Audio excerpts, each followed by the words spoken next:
We've earned the title The Final Chapter. We've really summed it all up. We have already remembered all three parts of Shrek. It's time for Shrek Forever After, the most recent part and the most controversial one. Let's delve into it. If you haven't seen the reviews on the previous parts, you will find links down below in the description box.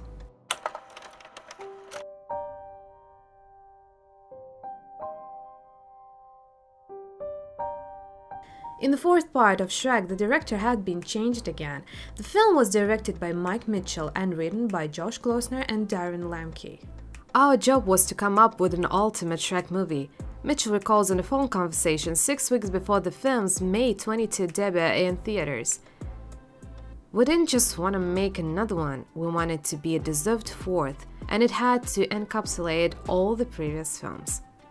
The director strived to bring extra energy to the franchise by hiring new recruits to work alongside series veterans. We grabbed some artists from Sam Raimi and Spider-Man and some really fun guys from SpongeBob SquarePants. We made sure everyone was a huge Shrek fan. Everyone had a say, from the DP to lighters to the animators. We really wanted everyone's opinion. One member of the creative team got an unexpected reward during production. Story artist Walt Dorn earned the role of the movie's chief villain, Rumpelstiltskin. It's much deserved, Mitchell says. He's the one guy who worked on the original Shrek. I worked with him on Shrek 2. He and other artist Dave Smith are two of the funniest word artists I know.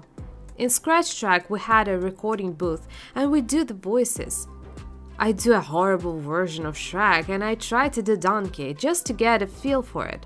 And early on, Walt did Rumpelstiltskin's voice. Then it got to the time where we needed to cast our villain. Leslie Feldman helped us with casting, and we listened to tons of voices. And we could not replace him. Walt inhabited the character, and so at the end we said, let's just use Walt.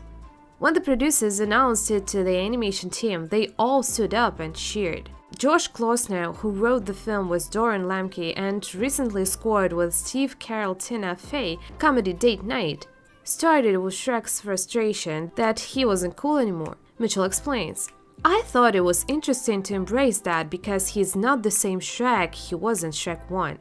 Josh and I were huge Shrek fans and we wanted to remind people that the first film is really well-told fairy tale, a really emotional story. Both of us had just had our second boys, Mitchell continues, and we were relating with Shrek and his midlife crisis. He's not cool anymore, he's wearing a baby Bjorn, he's hosting birthday parties. Then Josh came up with a twist of It's a Wonderful Life. This is what I was talking about in the review of the third part. In October 2007, Katzenberg announced the title of the fourth film, Shrek Comes Forth, explaining that Shrek goes into the world, go ahead. However, in May 2009, DreamWorks Animation renamed the film into Shrek Forever After, indicating that it would be the last in the Shrek series. The announcement that Shrek Forever After is the last of the franchise could help it score a victory lap at the box office. With its cast of voices largely intact and the addition of the wildly repellent new villain, Shrek brings a well-known product to the public that earned Shrek 3 almost $800 million in the worldwide box office.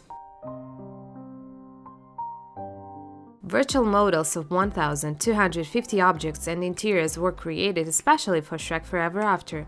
In addition, the animation uses 36 virtual locations, more than any other previously released computer-animated film. 3D renders Shrek Forever After more tactile than earlier Shreks, and less cartoonish, building credibility for the romance that its plot needs. The reaction of critics to this cartoon was mixed. On the one hand, everyone recognized that the fourth part turned out to be more successful than the third one. On the other hand, it did not reach the success of the first and second Shreks. Nevertheless, the project has collected an impressive amount at the box office. The box office was more than 4 times the cost of making the film. That film script mined humor that targeted the teen and adult audience. This one aims at the family audience, layering in zinger lines to amuse the adults who come with their children. The twist in its story at this time comes via Frank Capra's It's a Wonderful Life. Shrek, now a celebrity family man ogre, flees the boredom of domesticity in his swamp by signing over one day of his life to a tiny schemer named Rumpelstiltskin. The Faustian Bergen sends him back into time when ogres living underground commanded by Shrek's future wife Fiona are at war with broom-riding witches, straight out of The Wizard of Oz, led by Rumpelstiltskin. The screenplay stays close to conventions of the well-worn tale of a man who gives away everything and then struggles to recover it. Over-earned moments drive the moral lesson home, yet clever dialogue and deft vocal performances save Shrek Forever After from being a sermon. Balancing laughs and gags in the most violent war scenes, the filmmakers really let you forget that it's a comedy, or that there might be a room in the swamp somewhere for a future Shrek 5. Shrek Forever After is, as Jeffrey Katzenberg told us, is a spin-off of Shrek the Third. These two films form a separate chapter in Shrek's life, similar to how the first and second parts did it. To say that Shrek Forever After is something completely new and genuine, or something so grandiose that it is impossible to pass by, is doubtful. But one thing is for sure, Shrek got its completion. Some viewers breathed a sigh of relief. Others, and I was once among them, regretted that the story was over. This, of course, was out of ignorance of how the market and cinema in general work. Now, my opinion has changed. And what do you think? Do you think Shrek deserves another part? And I'm wondering what we will all do if Shrek 5 comes out. Traditionally, let's talk about the characters in Shrek Forever After. How the old ones have changed and what the new ones have brought. In fact, there are not many characters in the fourth part of Shrek. You can literally count them on your fingers. Actually, there's only one there, Rumpelstiltskin. Yes, we can say that there were also witches, ogres, and Pied Piper, but this is rather a dubious statement, because they are not full-fledged characters. It's like an extra, instead of Duloc residents, knights, or residents of the far away kingdom. Therefore, we will not focus too much on them. Unless I can list the brightest of them. This is the cook Cookie, the big guy Brogan, and the woman Gretchen. But they literally have one line of the text, and there's no such lucky ones among witches. But in defense of the creators, I will say that at first glance, without looking closely and without analyzing the cartoon frame by frame, we can say that the models are different and well made. This is not the Grinch from Illumination. Shrek.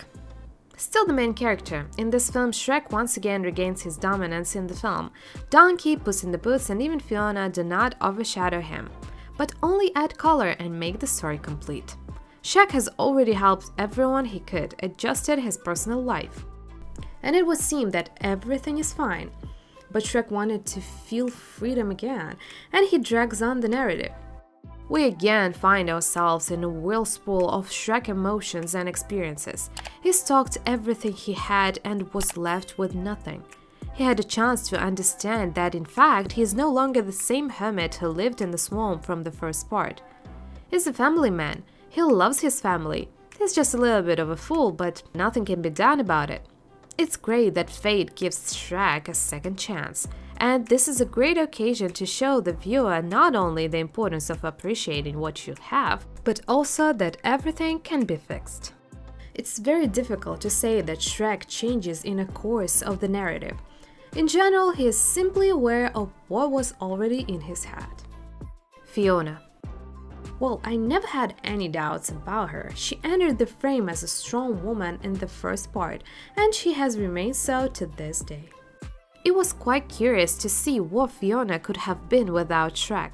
The fact that she chose the life of an ogre and rebelled against the system just confirms the fact that initially she did not want to be the part of the system that betrayed her. Yes, without a doubt, she was driven not only by noble motives, such as freedom of ogres and the kingdom in general, but also by revenge.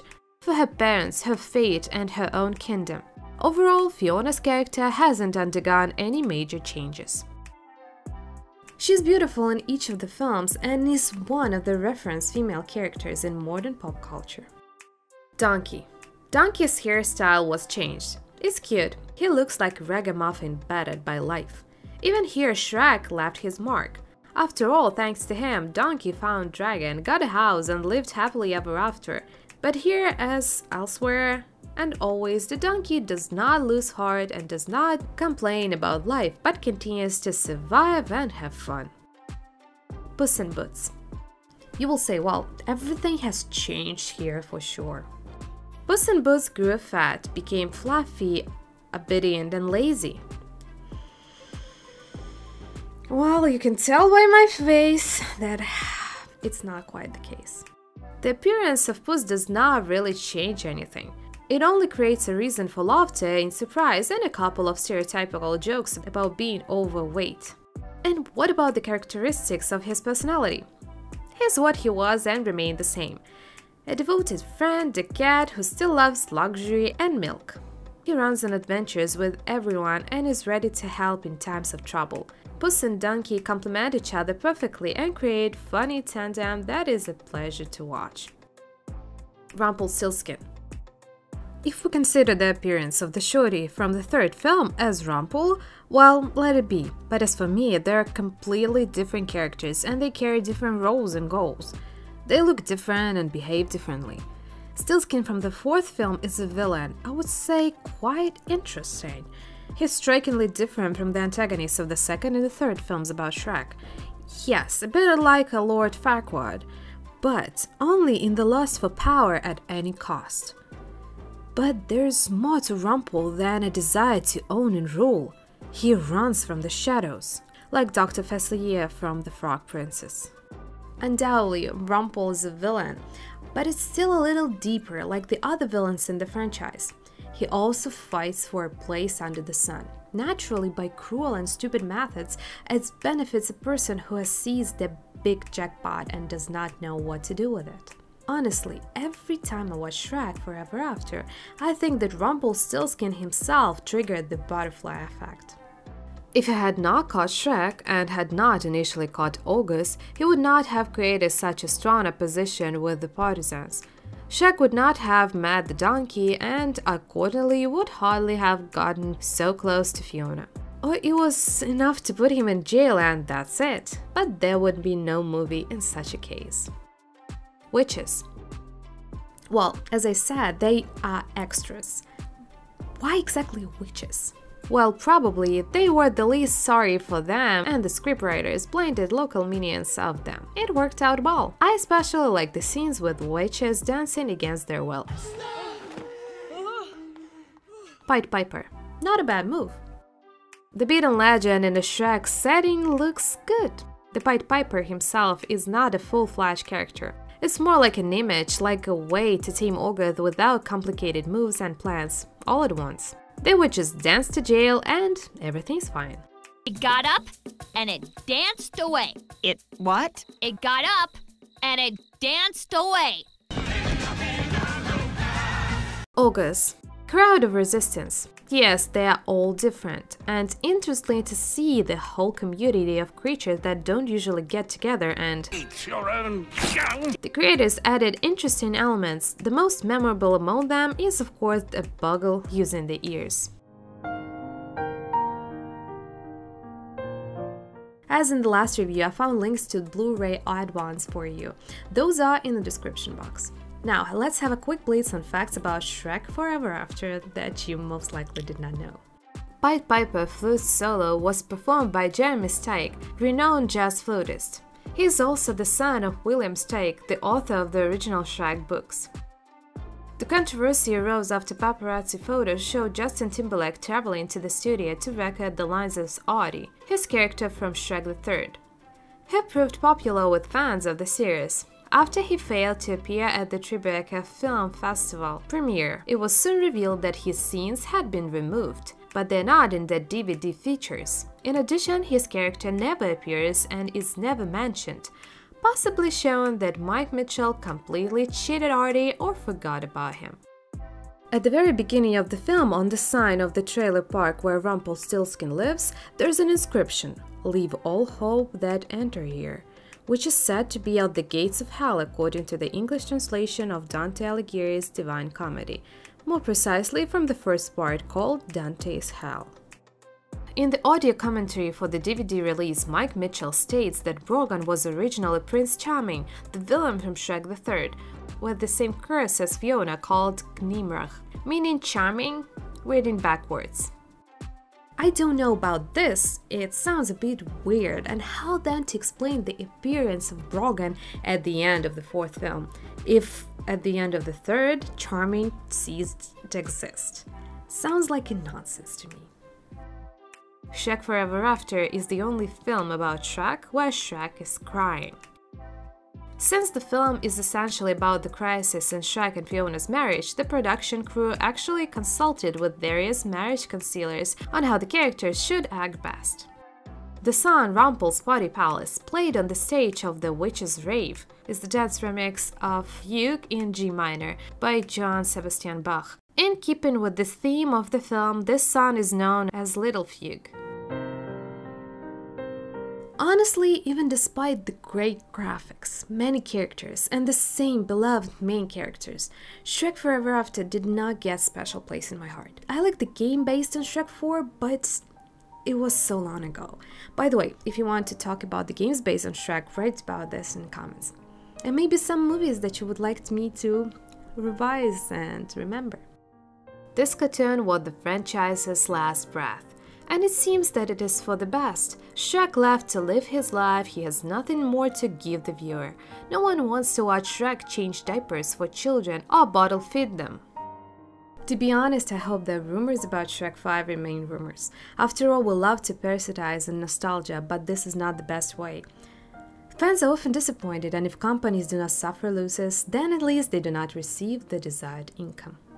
It's time to say thank you to Shrek for literally changing the industry, making a huge contribution to pop culture and keeping the bar high after so many years. You can check the playlist of Shrek reviews. I will keep the link somewhere here. And like this video, it will help my channel to grow. And watch only good movies that make you want to return to them again and again.